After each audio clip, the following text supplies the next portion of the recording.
It pains me that he was killed innocently. He had no reason to die. If he had committed a crime, it's a different thing.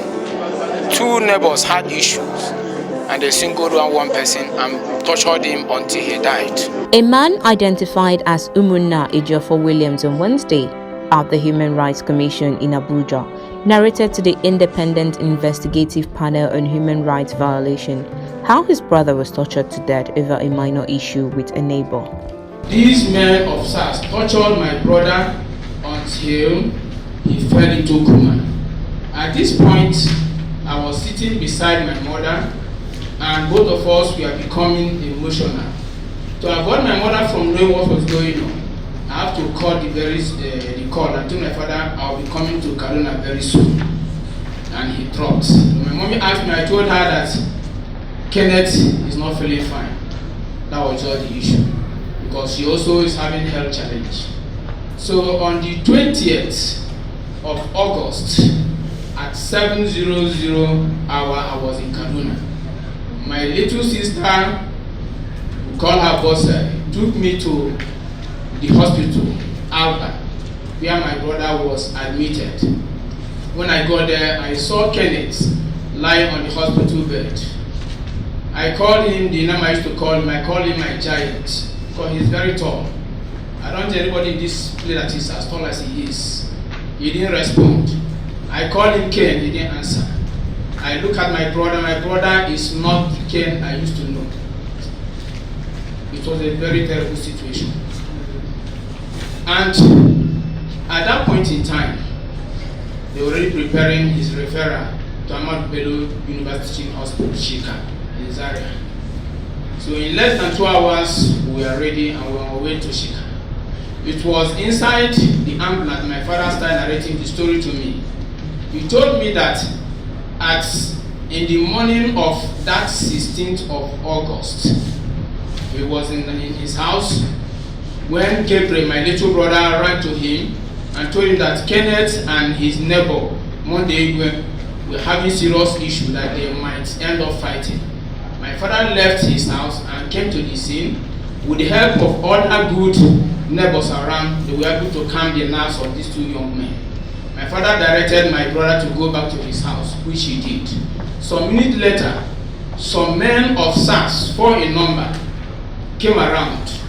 Though my father was busy talking with other people that were there, but Alhaji Malugeri led them to our house. And my little sister also came and alighted my father. My father left the scene of the incident and came to his house, which is just a matter of what I divided the two houses, both where Ken is living and where my father is living. So my father got there.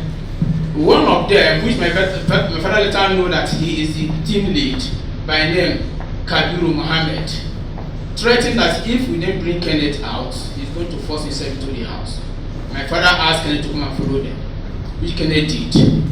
My father wanted to join them on the car they came with, but they refused him. He has to go and take a public transport, and they zoomed off. My father got a public transport, got to the scene, got to the police station. By the time he got to the interrogation room, he saw my brother sitting on the floor.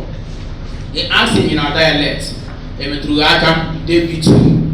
He said yes. Now asked how many? He said all of them. And at that point in time, Monday was busy putting up his statement. My father went to Kabiru to ask him, "Why would you torture my son?" Though Kabiru, being a smart guy, told my father, please, you should go and get my brother's fiancée, Justina, that his name was mentioned by Monday in his statement. My father horribly left the place to fetch Justina. When he got home, he gave direction to my brother to go and get Justina as he waits. After a while, he said, okay, let me take his bath as they bring Justina. He was still taking his bath when Ahmadu Geri, the caretaker, called him and told him that he should come, that my brother is sick. He was terrified. My brother asked him, why? Why would he be sick? Immediately he rushed out of the bedroom. As he was going out, my little brother Gabriel followed him. As we were going out, Mr. Ahmadu was already coming to our house. And my brother told him that he's sick. He said, yeah, he's sick. Please come, let's go there. Amadugeli gave my father and my little brother lift to the police station. When they got there, on getting to the interrogation room this time, they saw my brother seated on the cushion in the interrogation room. My father now asked, "What is the problem?" Kabiru told him that he has fallen sick, maybe having typhoid and malaria. My father now looked at my brother. He saw bruises on his hand. He now asked him, "Does malaria and typhoid cause bruises?" He said, "No. It's like that when they came to arrest them, that Monday Igwe has a whisk spanner with him. Probably he must have used the whisk spanner to inflict injury on my brother." My brother asked, "Okay, did you recover the whisk spanner?" Kabiru Smiley told him, "No, there are no need for that. Even it's like the person that did inflict the injury to my brother was the notorious criminal that's on the cell where they put my brother." My brother asked, "Why would you put my son in a cell where you have notorious? What was even his offense?" So Kabiru Smiley said, "Oga, please leave this one. Let us take this boy to the hospital so that he will be fine." At this point, Gabriel, who noticed the state of my brother, that my little brother, now shouted, "Daddy, Daddy, Gabriel, yes." My little brother, Gabriel Umunna, is in here with me. So he now shouted, "Daddy, come." So when they came to help him up, normally to help him, so that they walk him down to the waiting taxi at the down floor. The young man is not moving any of his hands. His hand does not move. He does not ask my father. He is not responding to any stimuli. That was when my father knew that something has gone wrong. Left alone, he didn't want to carry him because he said they've killed him and they now want to push it. But because of the cry of my little brother Gabriel, said, "Daddy, let's take brother, that is Kenneth, to the let us help him."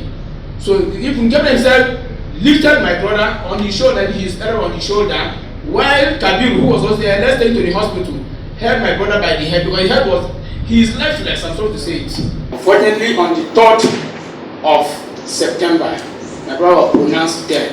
It pains me that he was killed innocently. He had no reason to die. If he had committed a crime, it's a different thing.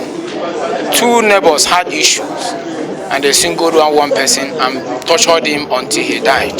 Ejiofor, after presenting a petition to the panel, shared how the N700m protest motivated his quest to seek justice for his late brother, even after 11 years, and his optimism that justice will be served. The N700m protest and the decision by the federal government to institute this panel gave me the opportunity to see I can get justice for my brother. When asked what he wanted from the panel, Ejiofor, on behalf of his family, demanded justice and a financial compensation to a tune of 700 million naira. We pray that the panel get justice for my brother. People that killed him are walking freely on the streets of this country. Kennedy don't deserve to die. Secondly, we pray that a financial compensation be extended to the family to the tune of 700 million. The case was adjourned by the chairman of the panel, Justice Suleiman Galadima, till the 12th of January 2021 for further hearing.